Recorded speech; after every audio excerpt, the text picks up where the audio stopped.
I sat in that sterile hearing room, fluorescent lights, buzzing overhead, watching my own brother destroy my life with lies. Marcus stood at the witness table, his voice steady and confident, as he told the three-judge panel that I had been illegally practicing law without a license. My parents sat in the gallery behind him, nodding in agreement with every word. The presiding judge, a woman with silver hair and sharp eyes, opened my thick file and began reading. Then something strange happened. She stopped breathing for a moment, looked up at me with recognition dawning in her expression, and said words that would change everything that day. The nightmare started 6 months earlier when I walked across that graduation stage at UCLA Law School. I still remember the weight of my diploma in my hands, the culmination of 7 years of grinding work that began when I was 21 and laying concrete for 12 hours a day. Most people don't know that story. They see the expensive suit I wear to court now and assume I came from money. But the truth is, I spent 3 years mixing cement and pouring driveways just to save enough for community college tuition. My family never believed I could do it. When I scored high enough on my practice LSATs to transfer from community college to a 4-year university, my mother, Angela, just shook her head and said I was setting myself up for disappointment. My father, Robert, who worked as a mechanic for 30 years, told me that people like us don't become lawyers. But it was Marcus who hurt the most.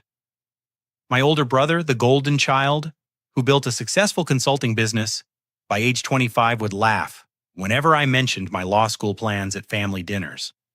"Come on, Brendan," he'd say, cutting into his steak while our parents watched approvingly. "You barely graduated high school. Law school is for people who actually read books." The table would fall silent, and I'd feel that familiar knot in my stomach that had been there since childhood whenever Marcus decided to remind everyone of my academic struggles. But I proved them wrong. I graduated magna cum laude from USC and scored in the 95th percentile on the California bar exam. When I called to share the news that I'd passed, my mother's response was a hesitant, "That's nice, honey," followed by an uncomfortable pause. Marcus congratulated me, but I could hear the disbelief in his voice, like he was waiting for me to admit it was all an elaborate joke. The real trouble started when I landed my position at Hartwell Singh & Associates, one of Los Angeles' most prestigious criminal defense firms. The managing partner, Jennifer Hartwell, had personally recruited me after seeing my law review article on Fourth Amendment protections in digital searches. Within 6 months, I was handling major felony cases and earning more money than anyone in my family had ever imagined possible. That should have been a celebration, but instead it became a source of suspicion. At my nephew's birthday party last November, Marcus cornered me by the dessert table and started interrogating me about my work. He wanted to know how much I was really making, whether the firm was legitimate, and if I was sure I understood what I was doing. When I showed him photos from a courtroom victory celebration with my colleagues, he studied them like he was looking for evidence of forgery. "It just doesn't add up," he told our cousin Danny that night, loud enough for me to overhear. 3 years ago, he was spreading asphalt. Now he's supposedly some hotshot lawyer. Something's not right about this whole thing. The whispers started small, but grew louder with each family gathering. My parents began asking strange questions about my cases, wanting to know specific details about legal procedures that seemed designed to trip me up. When I won my first major case last January defending a small business owner against tax fraud charges, Marcus's reaction wasn't congratulations but increased scrutiny. "Show me the court documents," he demanded when I mentioned the victory at Sunday dinner. "I want to see proof that you actually argued this case yourself." I brought the paperwork the following week, thinking it would finally convince him. Instead, Marcus spent an hour examining every page with a magnifying glass, looking for signs that I had somehow fabricated the evidence of my success. When he couldn't find any obvious problems, he shifted tactics. "These could be fake," he announced to the table. "Anyone with a computer and a printer could make documents that look official. I bet if we called the courthouse, they'd have no record of any case with Brendan's name on it." That's when I should have walked away. Instead, I made the mistake of trying to prove myself further. I invited Marcus to attend one of my court appearances, thinking that seeing me in action would finally convince him I was legitimate. He agreed, but when the day came, he spent the entire proceeding taking notes and photos, like he was gathering evidence for some future expose. Afterward, instead of admitting he was wrong, Marcus became more convinced than ever that I was running some kind of elaborate scam. He started researching my law school, my bar exam results, and even my undergraduate transcripts, claiming he was just trying to protect the family from whatever scheme I was obviously orchestrating. The breaking point came in March, when Marcus hired a private investigator named Sullivan to look into my background. I only found out about it when Sullivan called my law school's registrar office, claiming to be conducting a routine employment verification. The registrar was confused because my firm had already verified my credentials months earlier, so she called me directly to ask what was going on. When I confronted Marcus about hiring an investigator, he didn't even try to deny it. We were standing in our parents' driveway after another tense Sunday dinner, and he looked me straight in the eye and said, "If you're legitimate, you have nothing to worry about. But if you're lying about any of this, I'm going to expose you before you embarrass this family any further." "Marcus, this is insane," I told him, my voice rising despite my efforts to stay calm. "I'm your brother. Why would you think I'm lying about being a lawyer?" "Because it's impossible," he shot back. "You were barely functional in high school. You couldn't even pass algebra without tutoring. And now you want me to believe you're arguing cases in front of judges. Give me a break." That conversation ended with Marcus storming into the house and me driving home with shaking hands, finally understanding that nothing I accomplished would ever be enough to change his mind about who I was supposed to be in his narrative of our family. The private investigator's report came back 3 weeks later, confirming every detail of my education and legal credentials. But instead of apologizing, Marcus accused Sullivan of being part of the conspiracy, claiming I must have paid him off to produce a fake report. That's when I knew this wasn't really about my qualifications. This was about Marcus needing to believe that his little brother couldn't possibly have achieved something he couldn't control or diminish. Marcus's campaign against me escalated from family whispers to official action with the methodical precision of someone who believed he was performing a public service. In April, he contacted UCLA Law School directly demanding they provide him with copies of my transcripts and proof that I had actually attended classes. When the registrar informed him that student records are confidential and could only be released to me or employers with my written consent, Marcus became furious. "My brother is committing fraud using your school's name." He told the registrar during a recorded phone call that I later obtained through a public records request. I have a right to know if he actually graduated or if he's just claiming he did to steal money from innocent clients. The registrar patiently explained that I had indeed graduated with honors, that my academic record was exemplary, and that the school stood behind all its alumni. But Marcus wasn't satisfied with verbal confirmation.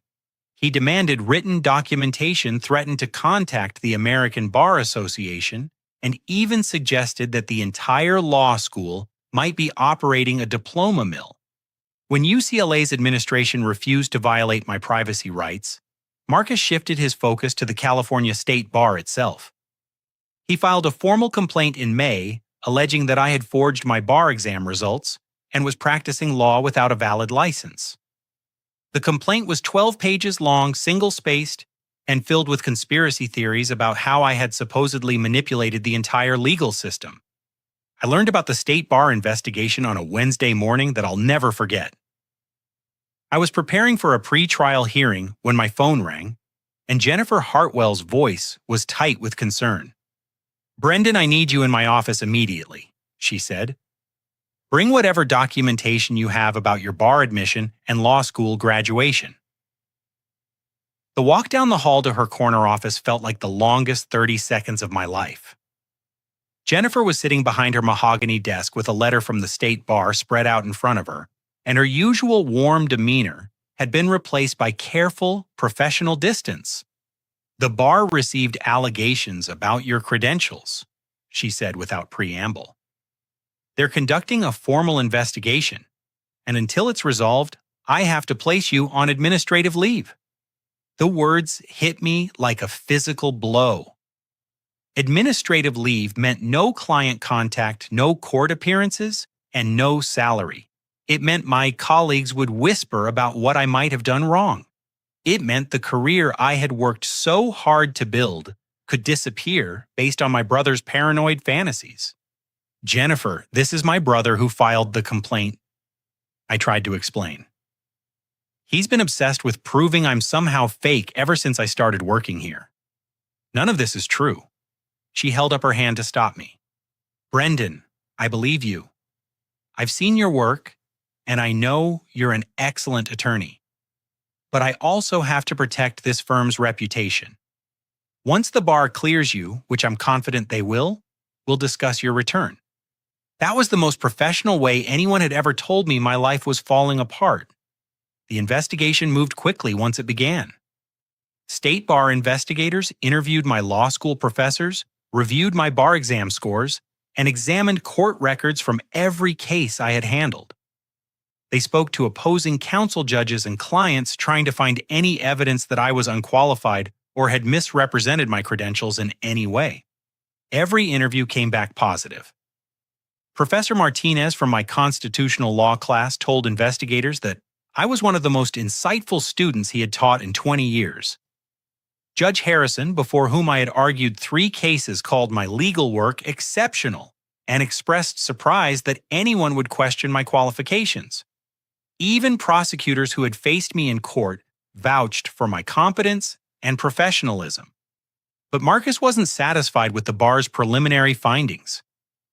When investigators told him they had found no evidence supporting his allegations, he accused them of being part of the cover-up. He hired a second private investigator, then a third, firing each one when they confirmed that my credentials were legitimate. Meanwhile, Marcus convinced our parents to submit their own sworn statements supporting his complaint. Angela wrote a tearful 3-page letter describing how shocked she was to learn about my supposed deception, claiming she had always known I wasn't smart enough to become a lawyer. Robert's statement was shorter, but equally damaging, asserting that I had been lying to the family for years and that he feared I might be stealing money from clients. The impact on my personal life was devastating. My girlfriend Sarah, who I had been dating for 2 years, began questioning whether she really knew me. At dinner one night in June, she asked me to show her my law school diploma, and when I pulled it from my home office, she examined it like she was looking for signs of forgery. "I'm not saying I don't believe you," she said carefully, "but your own family thinks you're lying. That has to mean something, right?" I realized then that Marcus's campaign wasn't just destroying my professional reputation. It was poisoning every relationship I had built, making people wonder if the man they thought they knew was actually an elaborate fiction. The local media picked up the story in July when a reporter at the Los Angeles Tribune received an anonymous tip about the fake lawyer investigation. The resulting article was only 6 paragraphs long, but it identified me by name and described the allegations in sensational terms. Within hours, the story was being shared on social media with comments from people who had never met me, but were convinced I was a criminal mastermind who had somehow fooled an entire law school, the state bar, and multiple judges. My law school classmates reached out with messages of support, but their concern only emphasized how surreal the situation had become. These were people who had sat next to me in lectures, studied with me in the library, and watched me graduate. Yet here they were having to defend my existence to a world that was beginning to doubt I was who I claimed to be. The breaking point in my relationship with my family came during a confrontation at their house in August. I had driven there with copies of every document that proved my credentials, hoping to finally end Marcus's crusade. I spread my law school transcripts, bar exam results, and court records across their kitchen table, desperately trying to make them see reason. "Look at this," I pleaded with my parents. "My grades, my test scores, testimonials from professors who taught me for 3 years. How could all of this be fake? Marcus barely glanced at the paperwork before dismissing it all as sophisticated forgeries. Anyone with the right software can make documents that look official, he said. These prove nothing except that you've gotten really good at creating fake evidence. That's when Angela started crying and said the words that still haunt me. I just don't know what to believe anymore, Brendan. You used to be such an honest boy. When did you become someone who lies about everything? I looked around that kitchen table at the 3 people who were supposed to love me unconditionally, and I realized they had already decided I was guilty. No amount of evidence would change their minds because admitting they were wrong would mean confronting the uncomfortable truth that they had never really believed in me in the first place. The final twist came when I discovered Marcus had been recording our conversations during family visits. I only learned about it when he submitted edited versions of those recordings to the state bar as additional evidence of my supposed guilt. The edited clips made it sound like I was admitting to fraud when in reality, I had been expressing frustration about being falsely accused. In one recording, Marcus had asked me, "Don't you think it's time to come clean about all this?" My response was, "I can't keep living this lie," referring to the lie that I was somehow an imposter in my own life. But Marcus edited out his question, making it sound like I was confessing to being a fraud. When the state bar received those manipulated recordings in September, they scheduled a formal disciplinary hearing for October 15th. I would have to sit before a 3-judge panel and defend not just my credentials, but my entire identity against the testimony of my own family members who seemed determined to destroy me. October 15th dawned gray and cold, with the kind of Los Angeles drizzle that makes everything feel ominous. I arrived at the state bar building downtown 2 hours early, unable to sleep, and desperate to review my defense materials one more time. The imposing glass structure seemed to loom over me as I sat in my car, watching other attorneys enter with the confident stride of people who belonged in that world. I wondered if I would still be one of them by the end of the day. The hearing room on the 14th floor was smaller than I had expected, with wood-paneled walls and fluorescent lighting that cast harsh shadows on everything. 3 judges sat at an elevated bench, Judge Patricia Williams in the center, a woman in her 60s with silver hair pulled back in a tight bun, flanked by Judge David Chen and Judge Maria Santos. Their black robes and stern expressions made them look like sentries guarding the gates of my profession. My court-appointed attorney Thomas Brennan was a thin man in his 50s who specialized in disciplinary cases. During our brief preparation sessions, he had seemed distracted and overwhelmed, asking basic questions about my background that suggested he hadn't thoroughly reviewed my file. When I tried to explain the family dynamics behind the accusations, his eyes glazed over like he was mentally organizing his grocery list. Just answer their questions directly, he advised me that morning. Don't volunteer information and try not to seem defensive. These cases usually resolve themselves once the facts come out. I wasn't reassured by his casual confidence, especially when I saw the state bar prosecutor Diana Walsh arrive with 3 boxes of evidence and a presentation remote. She was young, probably early 30s, with the hungry look of someone trying to make her reputation on high-profile cases. This wasn't routine paperwork to her. This was an opportunity to expose what she believed was a sophisticated fraud. The gallery filled slowly with spectators, including 2 reporters from legal publications and several law students who had come to observe the proceedings. Then my family arrived and the temperature in the room seemed to drop 10 degrees. Marcus wore his best navy suit and carried a leather portfolio thick with documents.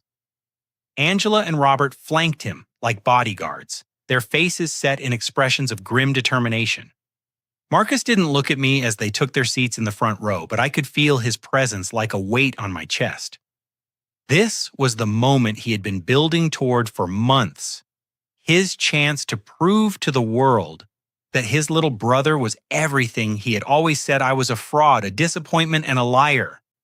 Judge Williams called the hearing to order at 9:30 sharp, her voice cutting through the murmur of conversation like a blade.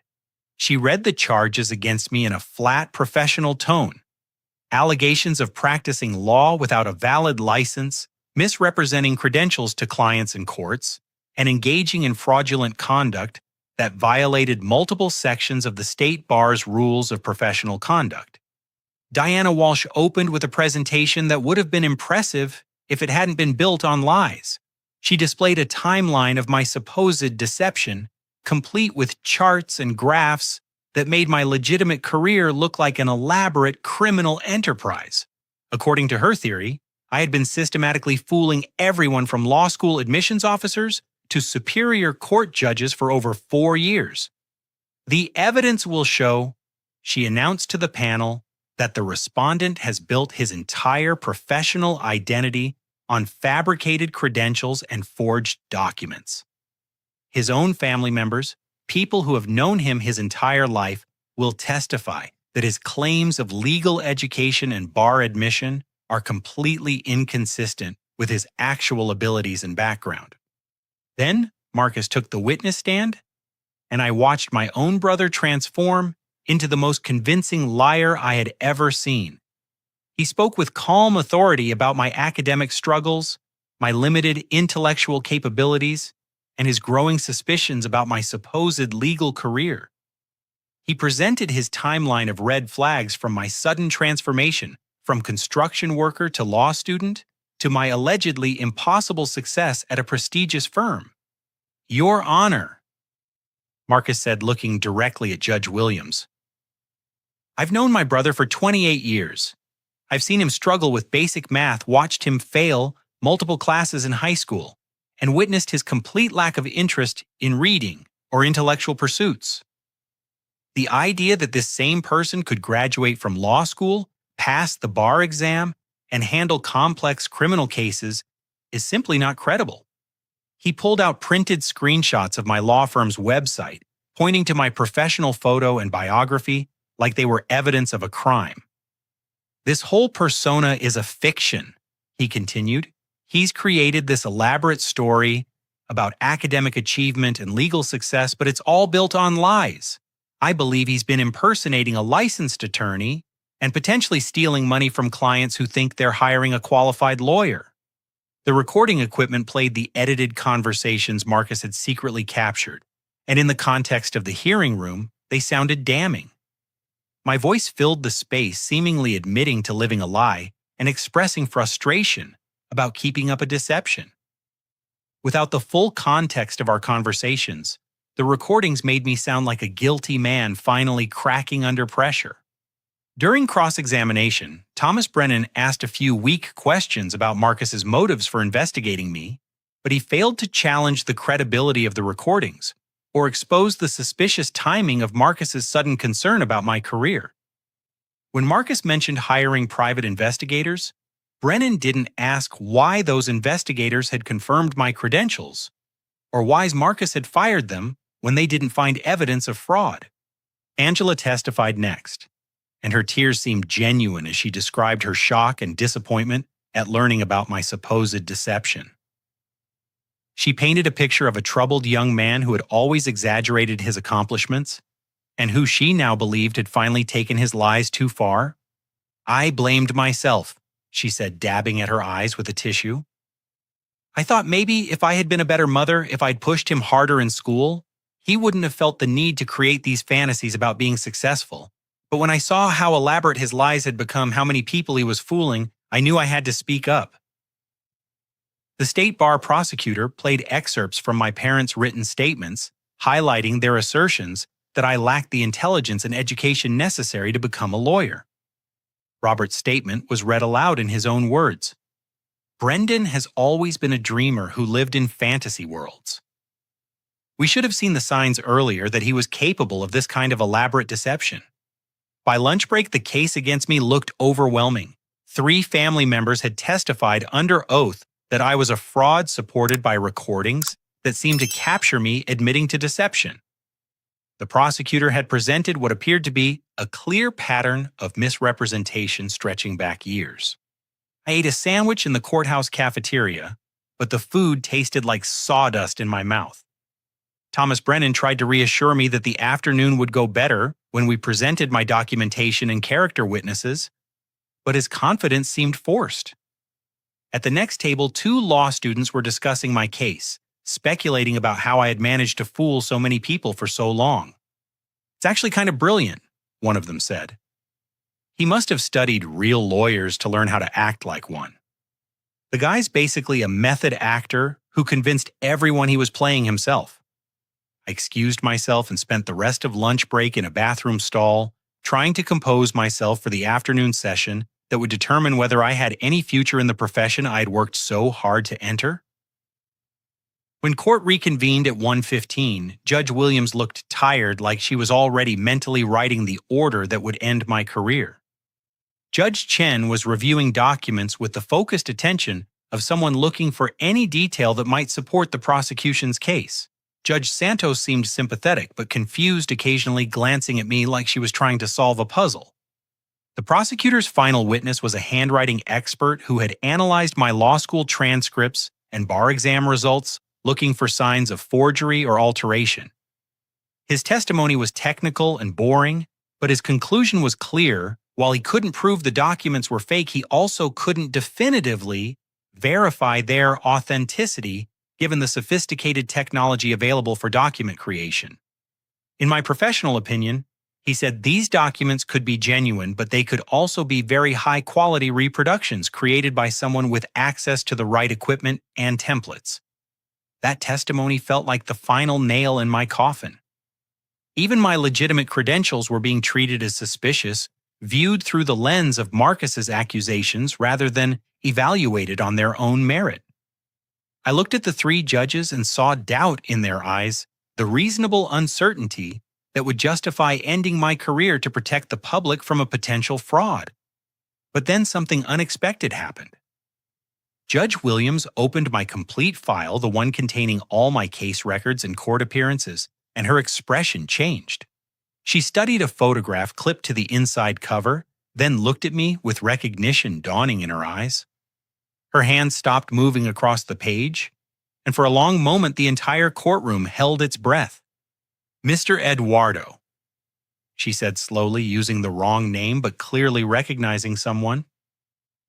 "You argued before me last year, the Fitzgerald case." The prosecutor stopped mid-sentence in her closing argument. Marcus's confident expression faltered. The entire room focused on Judge Williams as she continued to study my file with increasing intensity. I called it the most brilliant defense I had seen in 30 years. She said, her voice carrying a note of confusion that would change everything. "Why is your family claiming you're not a licensed attorney?"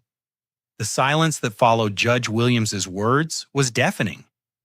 I watched Marcus's face drain of color as he processed what the judge had just said. His confident posture crumpled like a house of cards, and for the first time since this nightmare began, I saw genuine fear in his eyes. The prosecutor, Diana Walsh, looked like someone had just told her the earth was actually flat, blinking rapidly as she tried to reconcile this unexpected development with her carefully constructed case. Judge Williams set down my file and removed her reading glasses, studying my face with the intensity of someone trying to solve a complex puzzle. "Mr. Castillo," she said, correcting herself and using my actual name. "I remember you clearly now. The Fitzgerald murder case. You defended that young man who was falsely accused of killing his girlfriend. Your opening statement was masterful, and your cross-examination of the prosecution's key witness completely dismantled their case." She turned to address the other judges, her voice carrying the weight of absolute certainty. "Colleagues, I personally witnessed this attorney's work in my courtroom.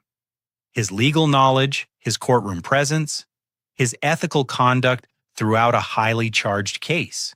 There is absolutely no question that Mr. Castillo is a licensed, competent attorney who has practiced before this court with distinction." Judge Chen leaned forward, suddenly interested. "The Fitzgerald case, I remember reading about that in the legal journals. Wasn't that the case where new DNA evidence proved the defendant's innocence? It was, Judge Williams confirmed. But that evidence would never have been admissible without Mr. Castillo's motion to compel testing of previously ignored samples. His research into similar cases and his constitutional arguments were textbook examples of effective criminal defense work. Marcus jumped to his feet, his voice cracking with desperation. "Your Honor, that's impossible. There must be some mistake. Maybe my brother was impersonating someone else? Or maybe he hired another lawyer to argue the case while he pretended to be in court. He could never have handled a murder case. He barely graduated high school." Judge Williams fixed Marcus with a stare that could have frozen lava. "Mr. Castillo, I am looking at the man who stood before my bench and delivered one of the most compelling closing arguments I have heard in 30 years of judicial service. There is no possibility of mistaken identity. I remember his face, his voice, and most importantly, his exceptional legal work." She gestured to the court clerk. "Please bring me the complete file from People v. Fitzgerald case number BA4567892. I want the video recordings of Mr. Castillo's arguments played for this panel." The 15-minute recess that followed felt like the longest quarter hour of my life. Court staff scrambled to locate the Fitzgerald case files while the gallery buzzed with confused whispers. I could see reporters frantically texting their editors, trying to figure out how to rewrite the story they thought they were covering. Sarah, who had arrived during the lunch break to support me, squeezed my hand with tears in her eyes.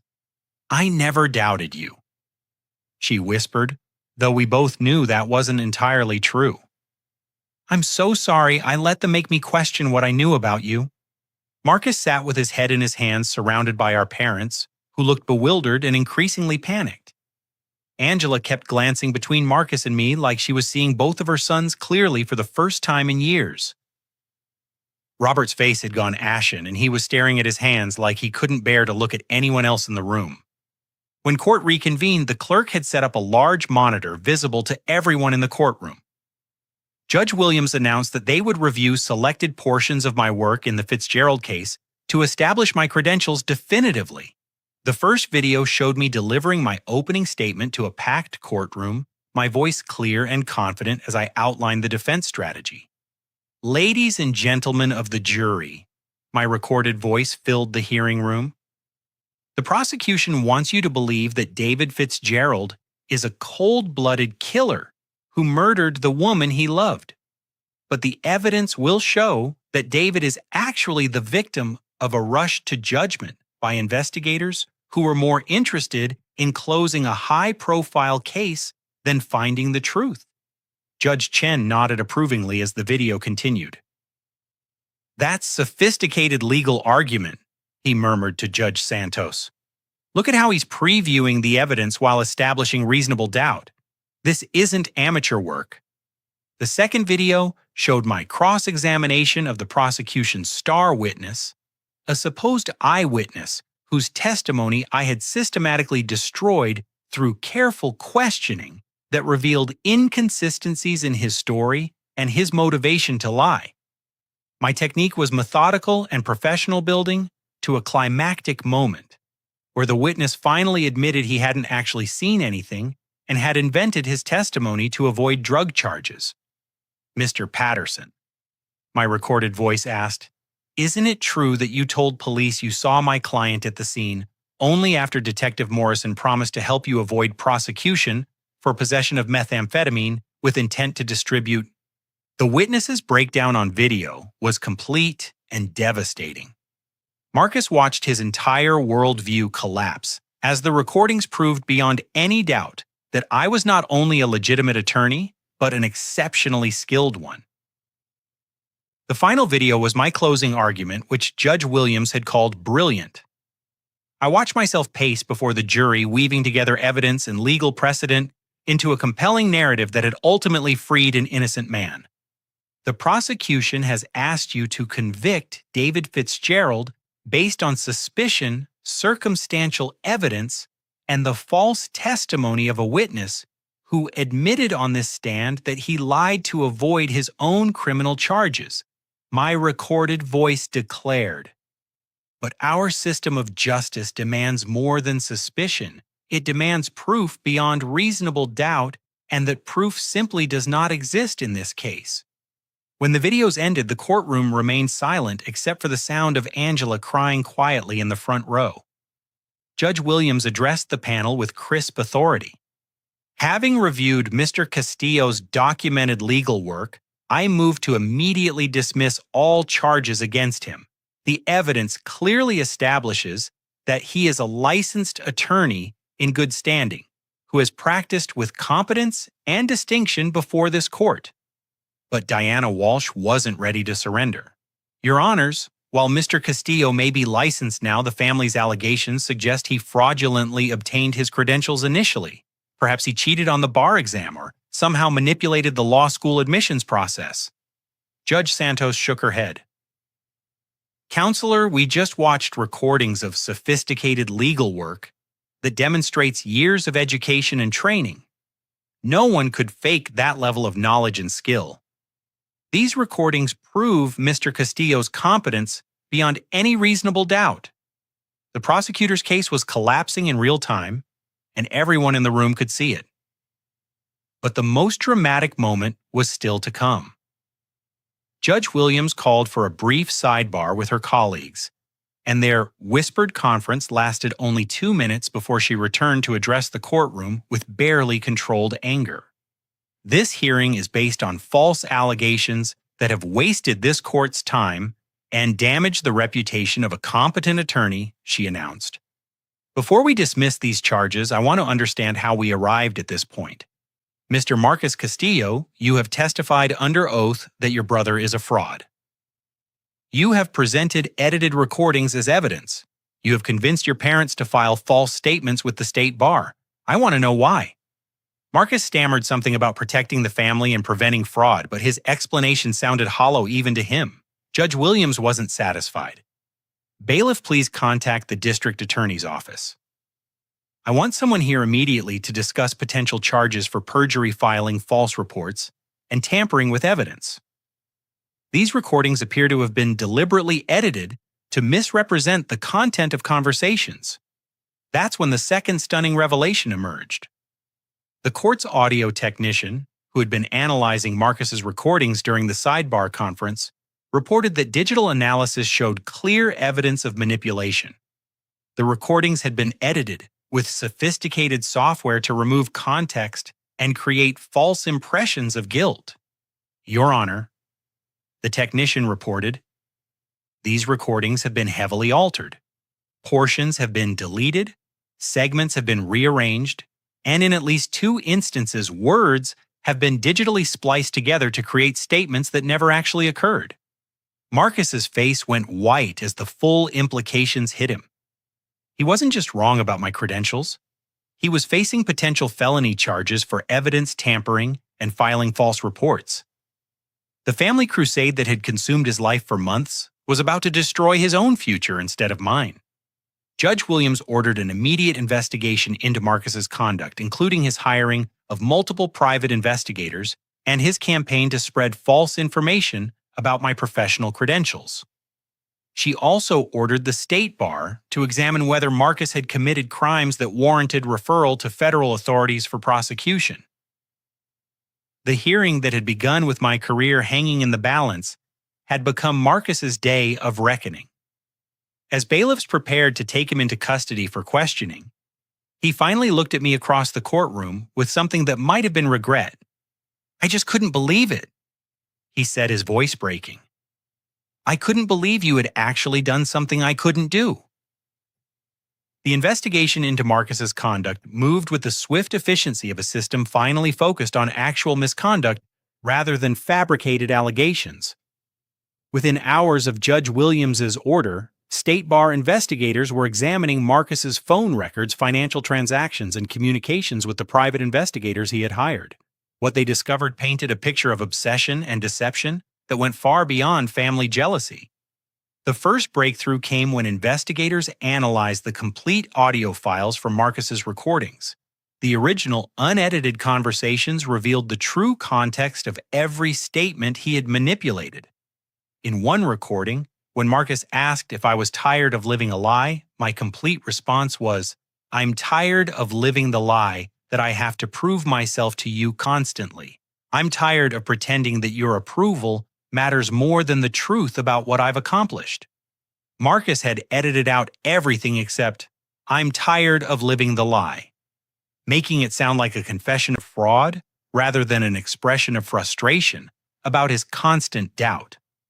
Similar manipulations appeared throughout the recordings, creating a false narrative of guilt from conversations that actually demonstrated my innocence and his paranoia. The second revelation was even more damning. Phone records showed that Marcus had contacted 17 different media outlets over 6 months, trying to interest reporters in what he called the fake lawyer scandal. Most had ignored him, but he had persisted with increasingly elaborate theories about my supposed deception. In one voicemail to a legal journalist, Marcus claimed I was part of a larger conspiracy involving multiple people impersonating attorneys. Bank records revealed that Marcus had spent over $40,000 investigating me, hiring 3 private investigators, and paying for digital forensics analysis of my law school records. When the first investigator, Robert Sullivan, confirmed that my credentials were legitimate, Marcus fired him and demanded a refund. When the second investigator reached the same conclusion, Marcus accused him of being bribed and threatened to report him to state licensing authorities. The third investigator, Derek Hansen, had actually warned Marcus that his allegations appeared to be unfounded and that continuing to pursue them could expose him to legal liability. Marcus's response, captured in email exchanges obtained by state bar investigators, was to accuse Hansen of being part of the cover-up and to threaten him with a lawsuit for participating in fraud. But the most shocking discovery came when investigators examined Marcus's business practices. The consulting firm he had built his reputation on was revealed to be a sophisticated financial fraud scheme involving embezzlement from client accounts, falsified tax documents, and money laundering through offshore accounts. The very crimes he had accused me of committing were ones he had been perpetrating for years. IRS agents arrived at the courthouse before the day's session ended, carrying boxes of evidence and federal warrants for Marcus's arrest. Agent Patricia Coleman explained to Judge Williams that they had been investigating Marcus's business for 8 months as part of a larger investigation into corporate fraud schemes. His obsession with discrediting me had actually led investigators to examine his own activities, more closely revealing the criminal enterprise he had been running. Mr. Marcus Castillo has stolen approximately $2.3 million from his clients over the past 4 years, Agent Coleman reported. He created false investment accounts, forged financial statements, and used new client investments to pay returns to existing clients in a classic Ponzi scheme. His attacks on his brother appear to have been motivated by fear that increased scrutiny of the family would expose his own criminal activities. The irony was devastating. Marcus had spent months trying to prove I was a fraud while he was actually running a criminal operation that had destroyed dozens of families' financial security.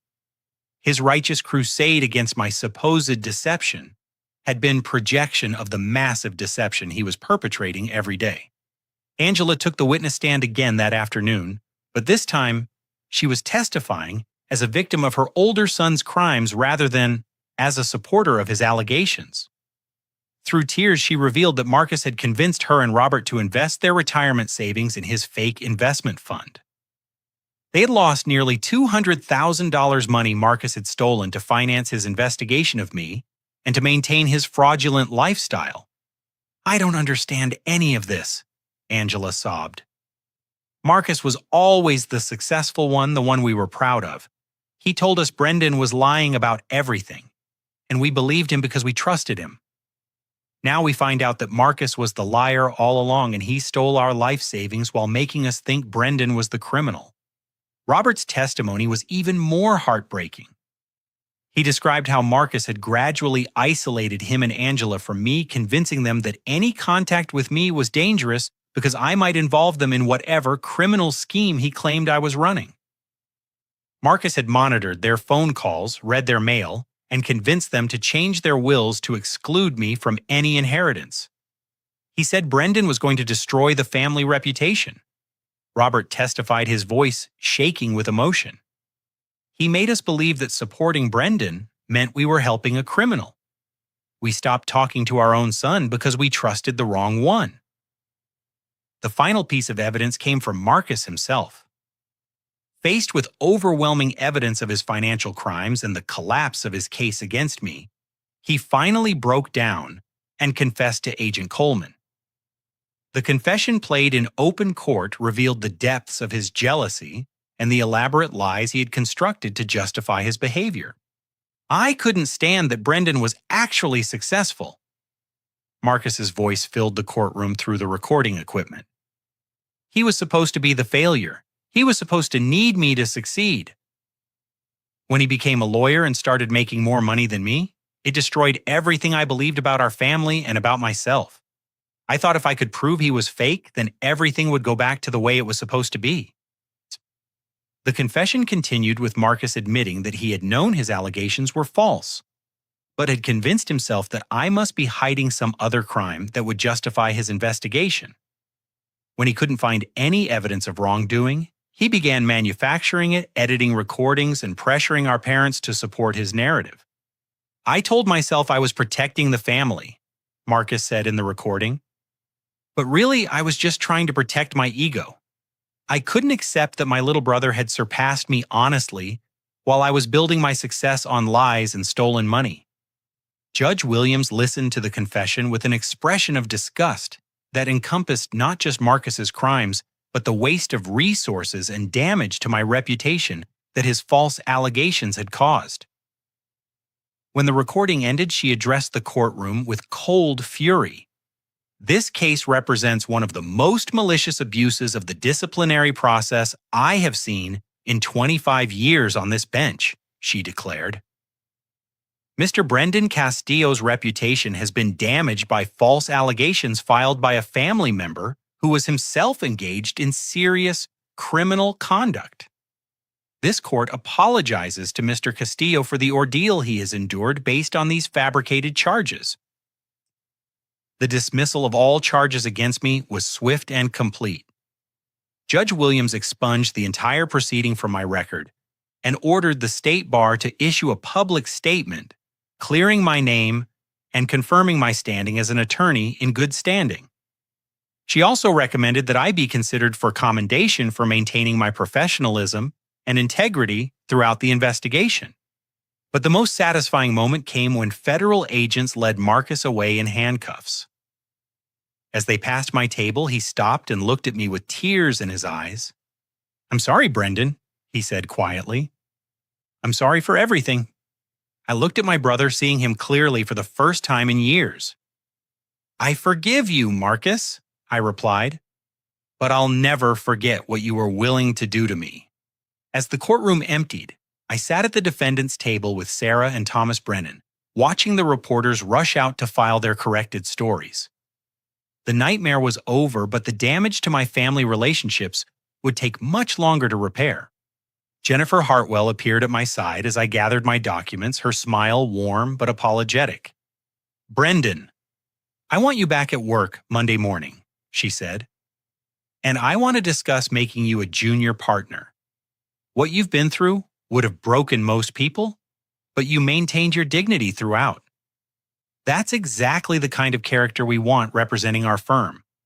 The vindication was sweet, but it was shadowed by the knowledge of how much pain Marcus's jealousy and criminal behavior had caused everyone he claimed to love.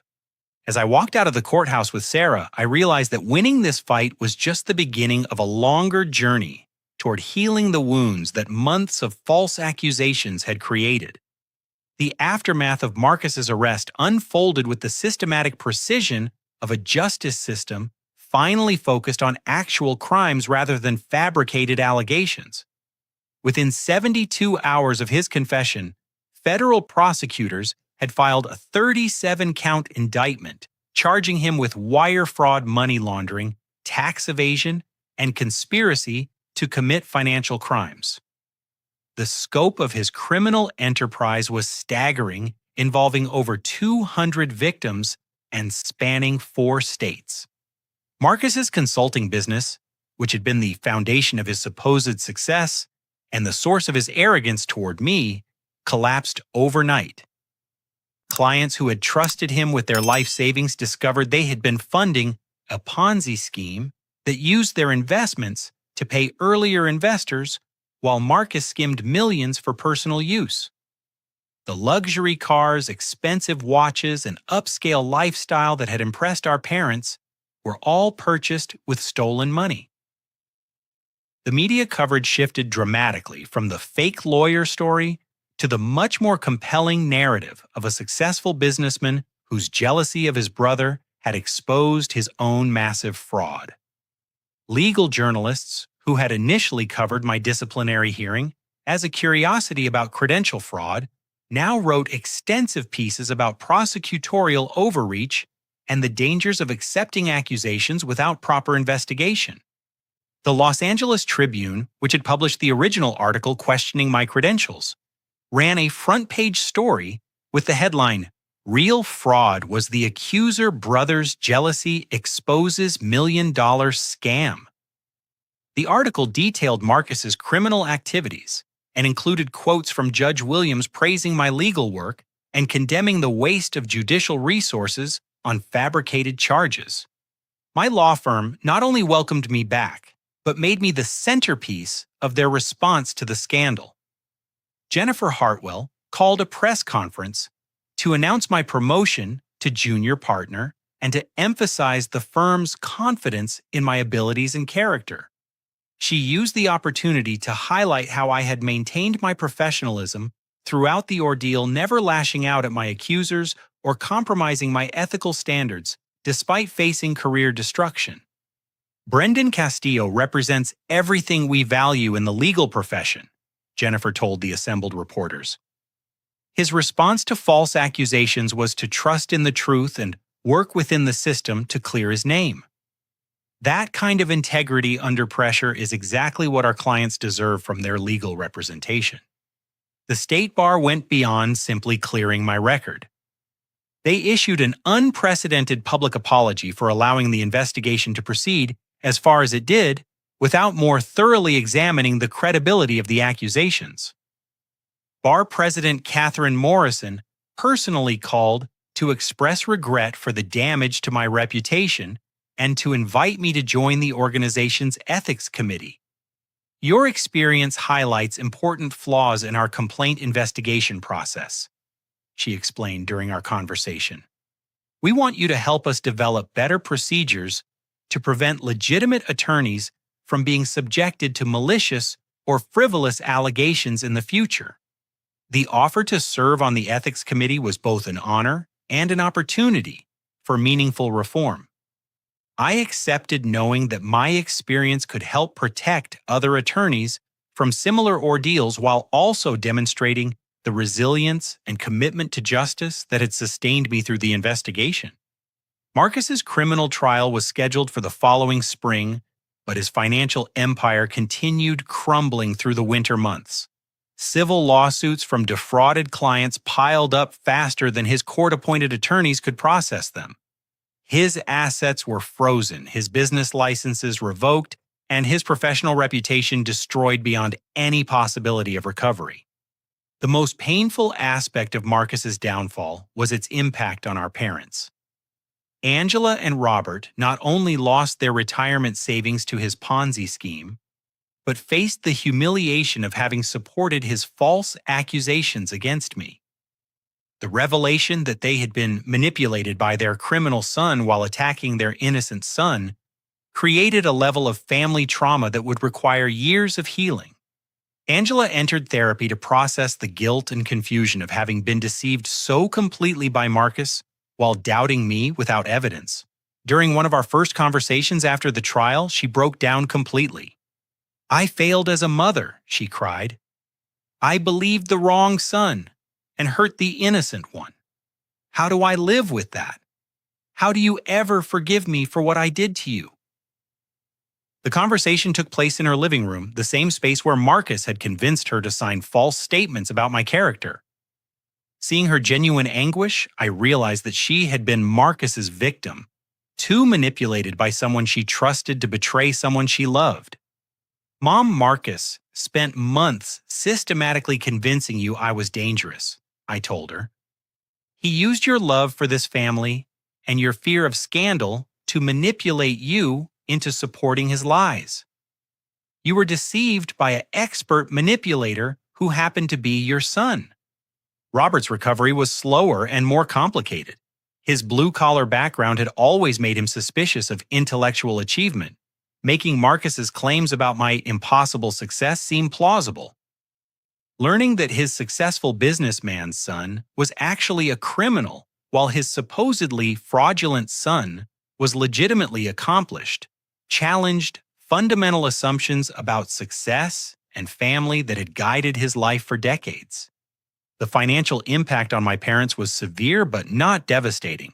I was able to help them recover some of their losses through restitution payments that would eventually come from Marcus's seized assets.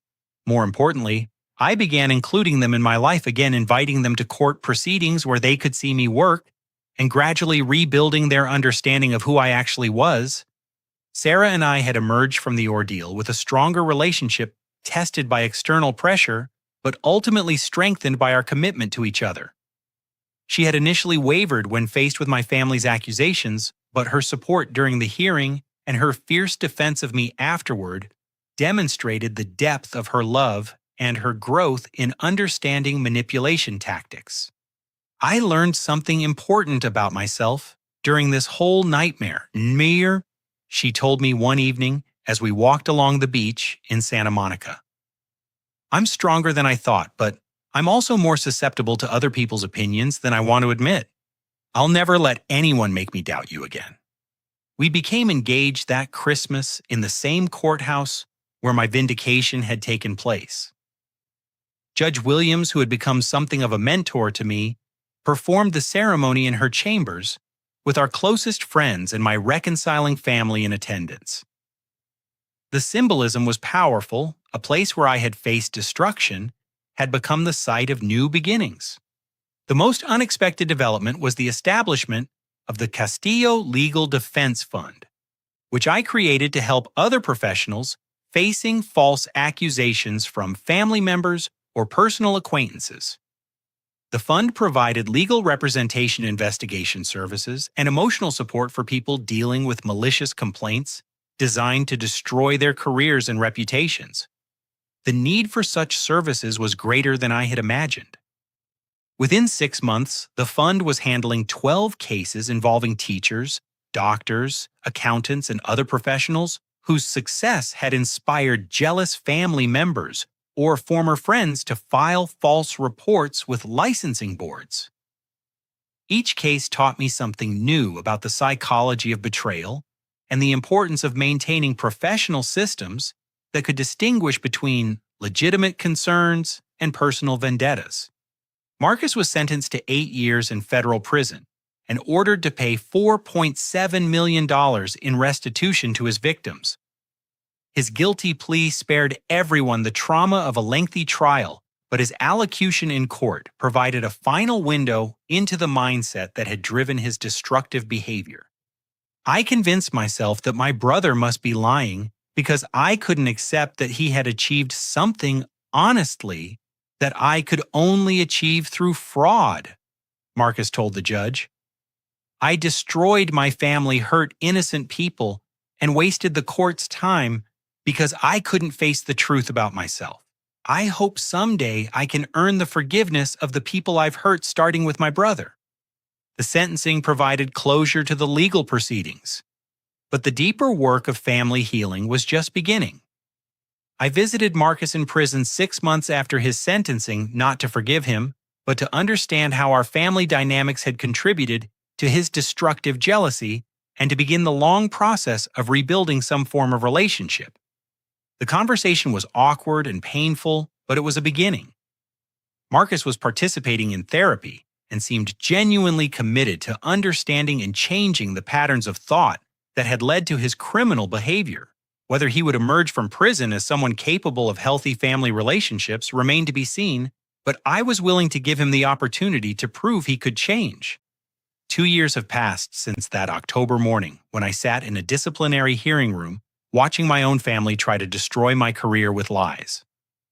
The intervening time has brought healing growth and a deeper understanding of both the fragility and resilience of family bonds. As I write this sitting in my corner office at Hartwell Singh & Associates, I can see the framed letter from Judge Williams commending my conduct during the investigation, alongside photos from my wedding to Sarah and certificates recognizing my work with the Legal Defense Fund. The practice of law has taken on new meaning for me since surviving Marcus's false accusations. Every client I represent, every case I argue carries the weight of knowing how quickly a career can be threatened by malicious lies, and how important it is to maintain integrity when facing unjust attacks. The Fitzgerald case, which Judge Williams had cited as evidence of my competence, became the foundation for my growing reputation as a criminal defense attorney who understands what it means to be wrongly accused. My caseload now includes several high-profile cases involving professionals accused of misconduct by former colleagues or family members with personal motives. The experience of being falsely accused has given me unique insight into the psychology of both accusers and defendants, helping me build more effective defense strategies while maintaining empathy for all parties involved. The Legal Defense Fund has grown beyond my initial expectations, handling over 40 cases in its first 2 years and achieving favorable outcomes in 36 of them. We've helped teachers falsely accused of inappropriate conduct by vindictive students, doctors, targeted by malpractice claims from family members seeking financial gain, and accountants facing ethics violations filed by business partners in disputed divorces. Each case reinforces the same fundamental truth: success and achievement often inspire jealousy that can manifest as destructive behavior from people who should be sources of support. The fund's work isn't just about legal defense, it's about helping victims understand the psychological dynamics of their situations and develop strategies for rebuilding their professional and personal relationships. Angela and Robert have become two of my strongest supporters. Their guilt about their initial doubt transformed into fierce pride in my achievements and advocacy for others facing similar ordeals. They attend Legal Defense Fund events as volunteer speakers, sharing their experience of being manipulated into supporting false accusations and encouraging other families to resist similar pressure. I want other parents to learn from our mistakes. Angela told an audience of lawyers and judges at last year's fund gala, "We let jealousy and manipulation poison our judgment about our own son. We're spending the rest of our lives making up for that failure, and we want to help other families avoid the pain we caused ourselves." Their recovery of stolen assets from Marcus's criminal activities was slow but ultimately successful. Federal prosecutors were able to trace most of the money he had stolen, and restitution payments have gradually restored their financial security. More importantly, their understanding of how they were victimized has helped them rebuild their relationship with me based on genuine knowledge of who I am rather than assumptions about who I was supposed to be. Sarah and I have built a marriage strengthened by the trials we weathered before our wedding. She has become an active participant in the Legal Defense Fund's work, using her background in psychology to develop support programs for family members affected by false accusation cases. Her initial doubt about my innocence, which once felt like betrayal, has become a source of strength as she helps other spouses and partners navigate similar situations. I learned that love means believing in someone's character even when external pressure makes doubt seem reasonable. She reflected during a recent interview for a legal journal article about the fund's work. "The people we love deserve our trust, especially when others are trying to destroy it. Marcus served 2.5 years of his 8-year sentence before being released to a halfway house for good behavior and participation in rehabilitation programs. His transformation during incarceration was genuine, but incomplete, marked by sincere remorse, but also ongoing struggle with the narcissistic patterns that had driven his criminal behavior. Our first meeting after his release was emotionally charged but ultimately productive. He had used his time in prison to complete a bachelor's degree and earn certification as a financial fraud counselor, planning to dedicate his life to helping others avoid the mistakes he had made. His apology was specific and complete, acknowledging not just his crimes but the deeper patterns of jealousy and need for control that had motivated them. I spent my whole life believing that your success somehow diminished mine, Marcus told me during that conversation. I couldn't see that there was room for both of us to achieve different things in different ways. I hope I can spend the rest of my life proving that I've learned better. The process of rebuilding our relationship will take years and may never fully restore the brotherhood we lost. But I've chosen to give Marcus the opportunity to prove he can change, partly because forgiveness is important for my own healing, and partly because our family needs to model the possibility of redemption for our children who will inherit the consequences of our choices. Judge Williams has become an informal mentor, meeting with me quarterly to discuss my cases and my work with the Legal Defense Fund. Her recognition of my work in her courtroom during the Fitzgerald case was the turning point that saved my career, and her continued support has opened doors throughout the California legal community. You've taken a terrible experience and transformed it into a force for justice, she told me during our most recent conversation. That's the mark of someone who understands that personal trials can become sources of strength for helping others. The fund has also become a platform for advocating systemic reforms to professional licensing and disciplinary processes. We've worked with state bar associations, medical boards, and teaching credential committees to develop better procedures for investigating accusations that may be motivated by personal animus rather than legitimate professional concerns. Our recommendations include requirements for investigators to examine the relationship between accusers and accused professionals' standards for evaluating the credibility of family member complaints and protection procedures for professionals whose careers are threatened by malicious allegations. Several states have adopted modified versions of our proposed reforms, creating safeguards that should prevent others from enduring what I experienced. The most meaningful recognition came last month when the American Bar Association presented me with their Young Lawyer Public Service Award for my work with the Defense Fund. The ceremony was attended by judges, attorneys, and clients whose lives had been affected by our work, creating a community of people committed to protecting professional integrity while maintaining accountability. Standing at the podium to accept the award, I thought about that October morning when Marcus's lies had seemed destined to destroy everything I had worked to build. The journey from that moment of despair to this recognition of service had taught me lessons about resilience, family, and justice that no law school could have provided.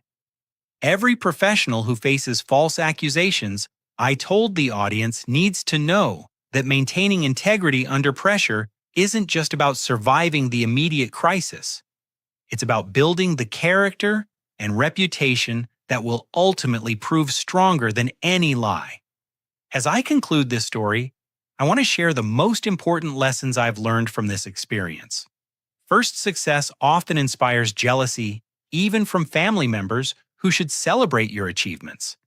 The people closest to you may become your harshest critics if your accomplishments challenge their assumptions about family dynamics or personal worth. Second, maintaining integrity during false accusations requires patience, faith in truth, and support from people who know your character. The temptation to fight lies with aggression or to compromise your values for short-term advantage must be resisted because your response to crisis defines who you become afterward. Third, families can survive even devastating betrayals if all parties commit to honest self-examination and genuine change. Forgiveness doesn't require forgetting, but it does require choosing hope over bitterness and growth over revenge. Finally, personal trials can become sources of strength for helping others if we choose to transform our pain into purpose.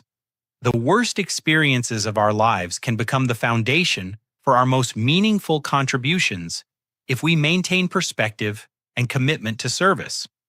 I think about these lessons every day as I practice law work with the Defense Fund and build my marriage and family relationships. The boy who laid concrete to pay for college and the young lawyer who nearly lost everything to his brother's lies have both contributed to who I am now, someone who understands that integrity is tested not by easy success, but by how we respond when everything we've built is threatened by forces beyond our control. The truth will eventually emerge, but only if we have the courage to maintain our principles while we wait for justice. That courage isn't something we're born with. It's something we develop through practice, support, and faith that doing the right thing ultimately leads to the right outcomes, even when the path is longer and more difficult than we expected. Have you ever faced a situation where family members doubted your achievements or success? How did you handle their skepticism? And what would you do differently if you could go back? I'd love to hear your experiences in the comments below, because understanding how families navigate success and jealousy can help all of us build stronger, more supportive relationships. If this story resonated with you, please like this video and subscribe to hear more accounts of overcoming family challenges and professional obstacles. Share it with anyone who might be dealing with similar situations, because sometimes knowing that others have survived and thrived after betrayal can provide the hope needed to keep moving forward. Thank you for joining me on this journey through one of the most difficult periods of my life.